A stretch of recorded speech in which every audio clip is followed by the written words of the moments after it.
আমি তোকে ভালোবাসি উড়ানবাবু, এই বলেই তখন একলব্যকে জড়িয়ে ধরে ফেলে রাঙামতি। এমনটাই দেখতে পারবেন নতুন পর্বে। বিস্তারিত জানতে ভিডিওতে লাইক দিয়ে চ্যানেলটিকে সাবস্ক্রাইব করে দেখতে থাকুন। গল্পের শুরুতে আমরা দেখতে পারবো প্রমিতা ঘরে এসে দেখতে পায় রাঙামতির হাত পা বাঁধা। তখনই একলব্যকে বলে, এটা কি করে রেখেছিস আক্কু? আমি তোকে বললাম এটাই আমাদের আসল রাঙা, দে তো চাবিটা আমার কাছে দে, আমি খুলে দিচ্ছি। এই বলে তখন একলব্যর হাত থেকে চাবি নিয়ে বাঁধনটা খুলে দেয়। আর তখনই প্রমিতাকে নাটক করে জড়িয়ে ধরে রাঙামতি। রাঙা তখন বলে ওঠে, দেখ না রে মা, উড়ানবাবু আমাকে বিশ্বাস করছে না, আমি যে আসল রাঙামতি এটা তাকে কোনোভাবেই বোঝাতে পারছি না। কী রে উড়ানবাবু, তোর কি এখনও বিশ্বাস হচ্ছে না আমি যে আসল রাঙামতি? এই বলেই তখন একলব্যর দিকে তাকিয়ে থাকে। আর প্রমিতা মুচকি মুচকি হাসে থাকে।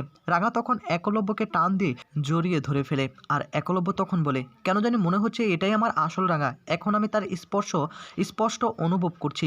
এই বলেই তখন কি যেন ভাবতে থাকে একলব্য। অন্যদিকে তখনই প্রমিতা বলে, হ্যাঁ রে আক্কু, তোর কি এখনো বিশ্বাস হচ্ছে না এটাই তো তোর আসল রাঙা? তোর কি হয়েছে? তুই রাঙামতিকে চিনতে পারছিস না?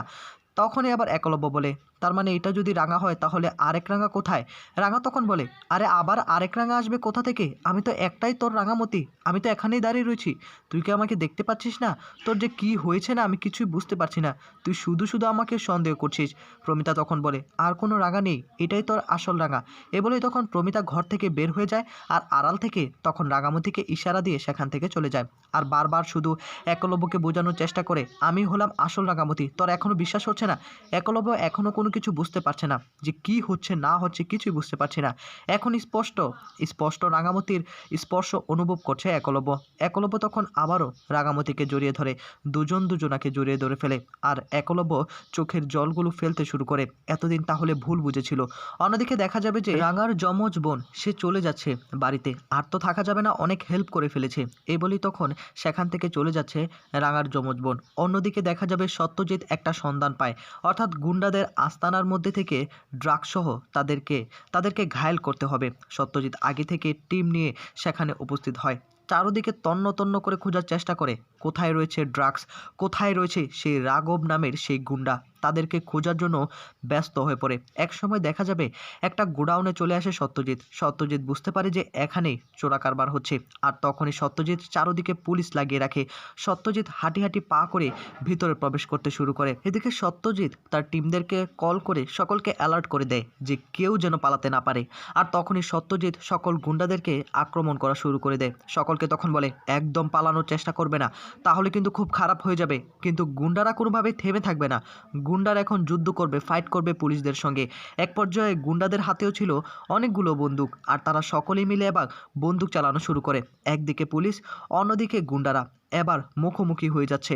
আর এক পর্যায়ে দেখা যাবে সত্যজিৎ তো খুব ভালো পুলিশ, সত্যজিৎ এক এক করে গুলি করে সকলকে একদম ঘায়েল করে দেয়, সকলকেই ধরে ফেলে। হঠাৎ করে রাঘব নামের একটা জঘন্য গুন্ডা লুকিয়েছিল, সেখান থেকে পালানোর চেষ্টা করলে তখনই সত্যজিৎ বলে, একদম পালানোর চেষ্টা করবে না রাঘব, তোমাকে অনেক দিন যাবত আমি খোঁজার চেষ্টা করছি, তুমিই হলে আসল মাথাড়া, তাই না? তোমাকে আজকে আমি হাতে পেয়েছি। এ বলেই তখন তাকেও ধরে ফেলে।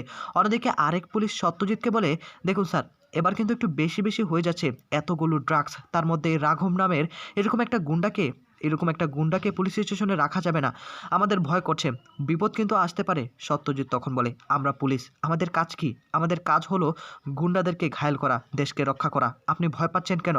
অন্যদিকে রাঙামতি সত্যজিৎকে ফোন করে, কিরে স্যার, তুই এখনও কি আসবি না নাকি? আমাদের বাড়িতে একটা প্ল্যান করব।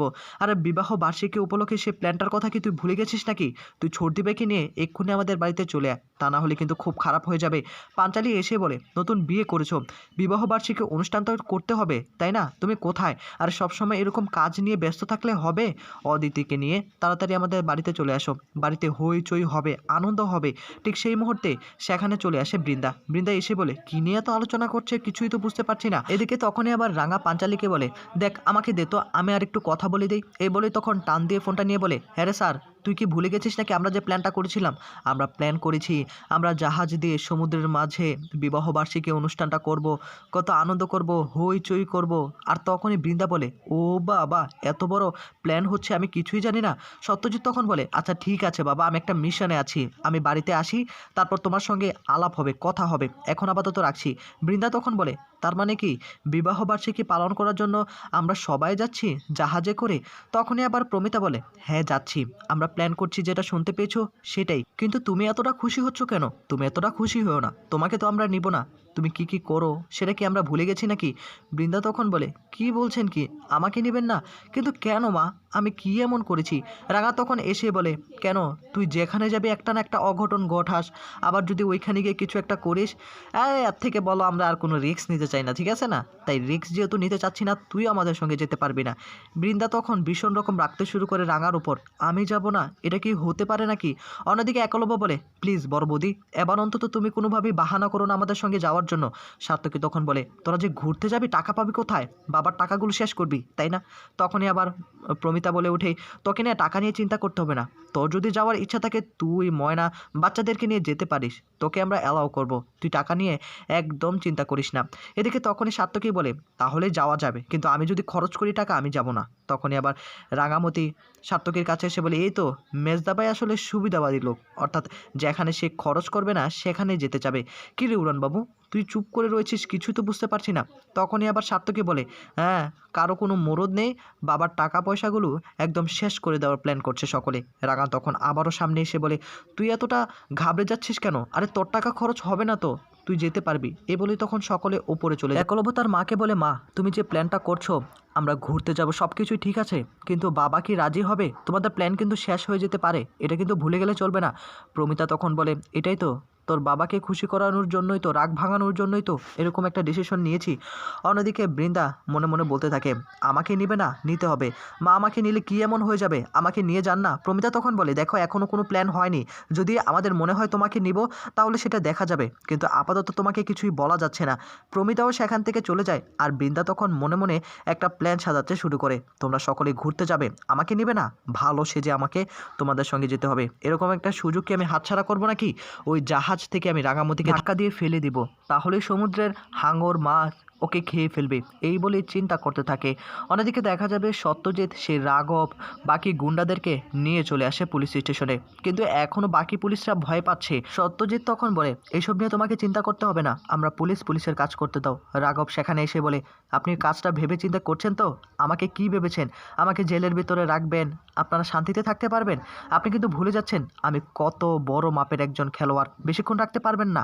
আমি ভেতরে থাকলেও বাইরে থেকে কিন্তু একদম চূর্ণ বিচূর্ণ করে দেব। এদিকে তখনই সত্যজিৎ রেগে গিয়ে তাকে একটা চর মেরে দেয় এবং বলে, শোন, আমার সঙ্গে পাঙ্গা নিতে আসিস না। তুই যত বড়ই রাঘব বোয়াল হোস না কেন, তাতে আমার কিচ্ছু যায় আসে না, আমার কাজ আমি করব। তুই কি করবি, যা করার তা করে নে।